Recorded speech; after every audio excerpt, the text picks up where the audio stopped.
I got the call from my boss on Tuesday, just days before Thanksgiving. My stomach dropped as he explained the situation. Our big project was in trouble and needed immediate attention. I'd have to fly out to Chicago for an urgent meeting with the clients. This wasn't supposed to be my problem. Derek was scheduled for this trip, but he bailed at the last minute, claiming some vague personal problem that popped up at the last moment. Typical Derek, always finding a way to dodge responsibility. As I hung up the phone, a wave of frustration washed over me. Spending the holiday away from home was the last thing I wanted. Ophelia and I had plans.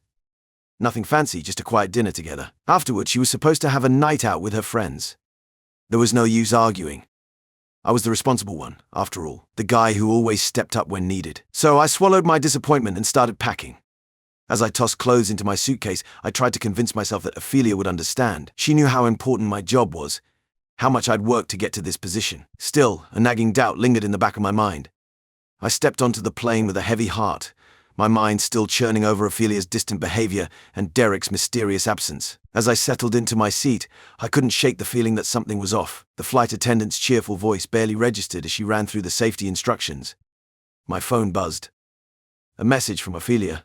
Have a safe flight. Love you short, perfunctory. I typed back a quick response, then stared out the window as the plane took off, leaving behind more than just the ground. Chicago greeted me with a biting wind and grey skies. Perfect, I thought. Matches my mood. The cab ride to the hotel was a blur of neon signs and brake lights. I checked in, dropped my bags, and headed straight to the client's office. The next few days were a whirlwind of meetings, late nights and endless cups of coffee. I threw myself into the work, grateful for the distraction. But in the quiet moments, doubts crept in. Why had Ophelia been so indifferent? What was Derek really up to? I called Ophelia each night, but our conversations felt stilted, forced. She'd ask about my day. I'd inquire about hers, but it all felt like we were reading from a script. When I mentioned missing her, there was a pause before she echoed the sentiment. It didn't sound sincere. On Thursday night, I found myself in the hotel bar, nursing a whiskey. My phone buzzed. A text from Derek. How's Chicago, man? Save any asses yet? I snorted, typed back, trying. You missing out on all the fun? His reply came quick. Nah, having plenty of fun here. You should see what I'm up to. I frowned at the screen. What was that supposed to mean? I was about to ask when another message popped up. Shit, ignore that. Wrong chat. My frown deepened. Wrong chat. What the hell was going on back home? I couldn't shake this nagging feeling in my gut as the days went by. Every time I reached for my phone, I hoped to see a message from Ophelia. Something more than just the bare minimum. But it was always the same short, lifeless responses that left me feeling even more unsettled. Hey, how's your day going? I texted one afternoon during a quick break between meetings. 3 hours later, her reply finally came through. It's fine. Just running some errands. I stared at those words, trying to decode any hidden meaning. Was she upset about me being away, or was there something else going on? That night, I decided to call her. The phone rang and rang, eventually going to voicemail. Her cheery recorded message felt like a stark contrast to the cold shoulder I'd been getting. Hey, it's me, I said after the beep. Just wanted to hear your voice. Give me a call when you can, okay? But she didn't call back. Not that night, not the next morning. I tried to focus on work, burying myself in spreadsheets and conference calls, but every spare moment my mind wandered back to Ophelia. I found myself checking my phone obsessively, hoping for some sign that things were normal. Probably just busy with friends, I muttered to myself, not quite believing it. The next day, I tried calling again during my lunch break, straight to voicemail. This time I didn't leave a message. What was the point? As the silence stretched on, that pit in my stomach grew deeper. Something was off. I could feel it, but I had no idea just how far off things really were. I landed back home on a Thursday and felt like I'd been through the ringer. The entire Chicago trip had been a shit show: delays, clients losing their minds, deadlines slipping. But as usual, I'd fixed it, or at least patched it enough to get by until something else inevitably broke. I hadn't even unpacked when I dragged myself into work the next morning, half expecting Derek to have the decency to at least show up early, but nope. He drifted in late, disheveled, like he'd just rolled out of bed. At first, I didn't think much about it. Derek was Derek, always flippant, always skating by. But something about the way he floated through the office that Monday felt off. He wasn't his usual self. No smug grin, no boasting about the type of weekend that would make me shake my head in disapproval. Just this weird silence, like he was there but trying desperately not to be noticed. If he wasn't flip-flopping between pacing in his office and glued to his phone, he acted like he barely knew where he was. Did I give it more than a passing thought at the time? Not really. I was drowning in work, post-trip bloat that needed to be handled, and fast. But it was strange.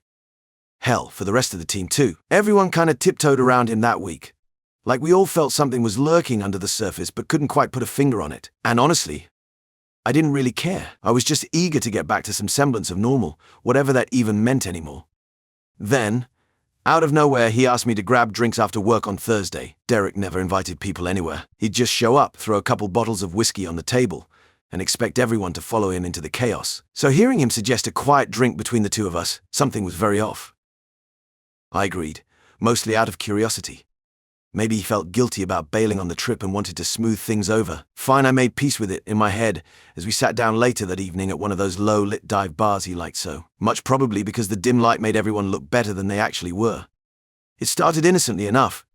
Casual chit-chat about the project, some half-hearted jokes about how I saved everyone's ass in Chicago. But when I asked why he really didn't show up for the trip, his expression changed. And not in the I don't know how to bullshit my way out of this way Derek usually shifted into when he was caught off guard. Man, he starts, his voice shaky, like he'd been holding his breath without realizing it. I didn't go on the trip because of this party. Nothing too suspicious at first. Derek and parties, no news there. But then he kept going, something about a Telegram group, Black Friday. The hell did that have to do with anything? What are you talking about? I asked, growing impatient and a little confused by the rapid left turn this conversation was taking. I just wanted a straight answer. Derek's eyes darted around the bar, side to side, like he was scoping for exits, and I got this gnawing feeling in my gut, a sensation that something bad was about to hit me without warning. Look, he sighs, voice shaky as all hell. I didn't know it was her at first. I swear to God. I didn't. He meets my eyes then, and I could tell deep down it wasn't some joke. No Derek-style twisted bullshit game. You need to know about Ophelia.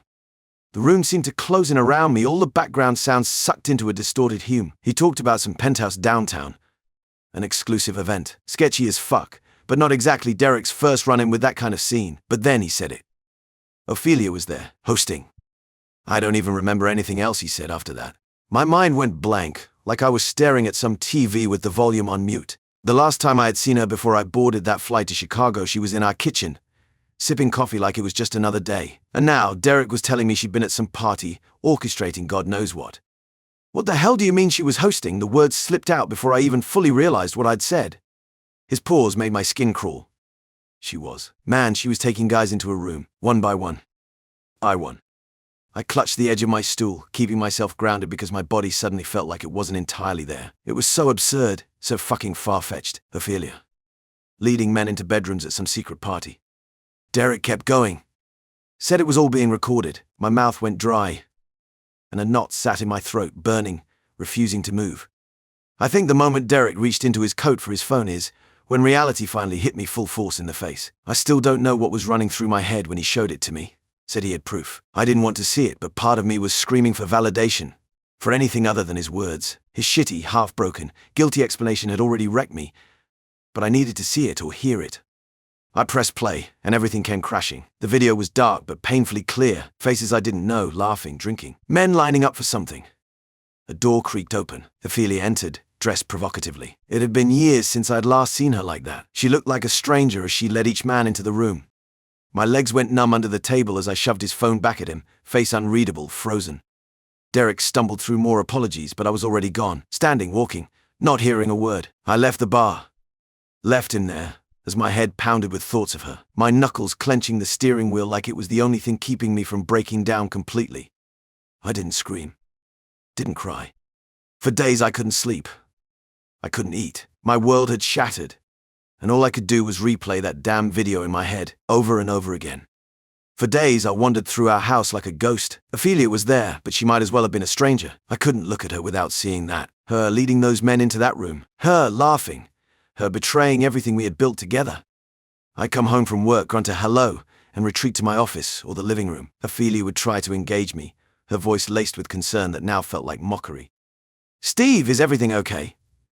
You've been so distant lately." I'd shrug, mutter fine, and turn away. I couldn't bear to look at her face, couldn't stand to see the lies dancing behind her eyes. Part of me wanted to explode, to confront her right then and there, but a colder, more calculating part held me back. I wanted her to dig her grave deeper, to keep up the charade. At night, after she'd gone to bed, I'd sit in the dark living room, the glow of my laptop screen illuminating my face. I'd found the website Derek mentioned. It was worse than I imagined. Not just Ophelia, but dozens of women, countless parties. But I couldn't focus on any of that. My eyes were drawn to her. Always to her. I'd watched the clip on repeat, studying every detail. The way she smiled at those men, the confidence in her stride as she led them away. It was like watching a stranger wearing my wife's face. With each viewing, I hoped to feel something: anger, sadness, anything. But all I felt was a gnawing emptiness. Sleep became a distant memory. Food lost all taste. My world narrowed to that video, to the betrayal it represented. I'd catch myself zoning out at work. The image of Ophelia burned into my retinas. One night, as I sat in my usual spot on the couch, laptop balanced on my knees, Ophelia appeared in the doorway. The soft light from the hallway silhouetted her figure, and for a moment I saw her as I used to, beautiful, loving mine. Then reality came crashing back. "Steve," her voice was hesitant. "It's 3 a.m. Are you coming to bed?" I didn't look up from the screen. Later I mumbled. She lingered for a moment, and I could feel her eyes on me. I wondered if she knew, if she could sense the storm brewing inside me. Finally, with a soft sigh, she retreated back to our bedroom, the room we used to share, before it became tainted by her secrets. As soon as I heard the door click shut, I hit play on the video again. The familiar scene unfolded. Ophelia, radiant in a dress I'd never seen, guiding a laughing man by the hand. My stomach churned, but I couldn't look away. I don't know how many times I watched it that night. Time lost all meaning as I sat there, dissecting every frame, every gesture. I was looking for, what? A sign of remorse? A hint that this wasn't really her. I found nothing but more pain. The sun was peeking through the curtains when I finally closed the laptop. My eyes burned, my head throbbed, but sleep was the furthest thing from my mind. I had to go to work, had to pretend everything was normal. He had to keep up my end of this twisted charade until I was ready to confront her. As I showered and dressed, I could hear Ophelia moving around in the kitchen. The smell of coffee wafted up the stairs, achingly familiar. For a moment, I allowed myself to imagine it was just another morning, that the past few days had been nothing but a nightmare. But when I came downstairs and saw her standing there, mug in hand, smile faltering as she took in my haggard appearance, reality came crashing back. This was my life now.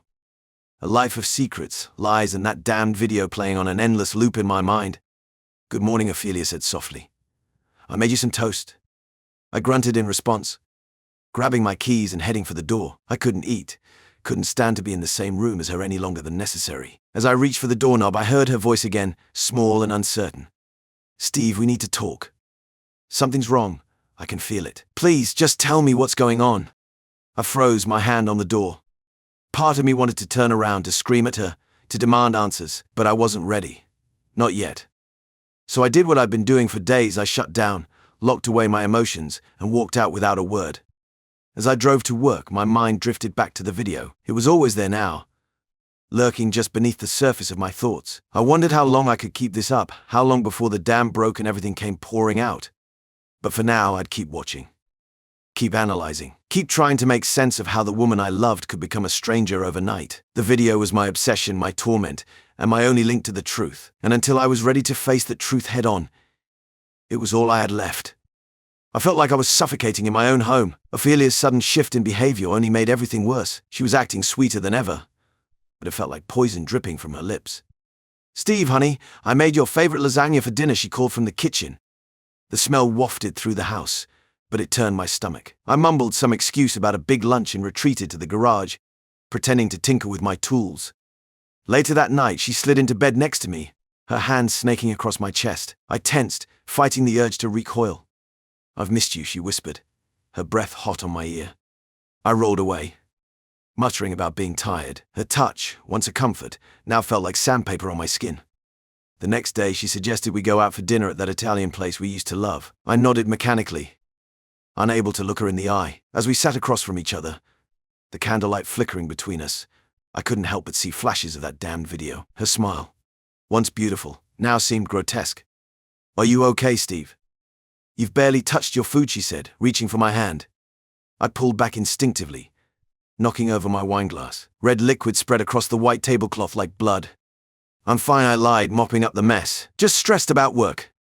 She nodded sympathetically, but I could see the hurt in her eyes. Part of me wanted to scream at her, to demand answers, to make her feel as betrayed as I did, but the words stuck in my throat.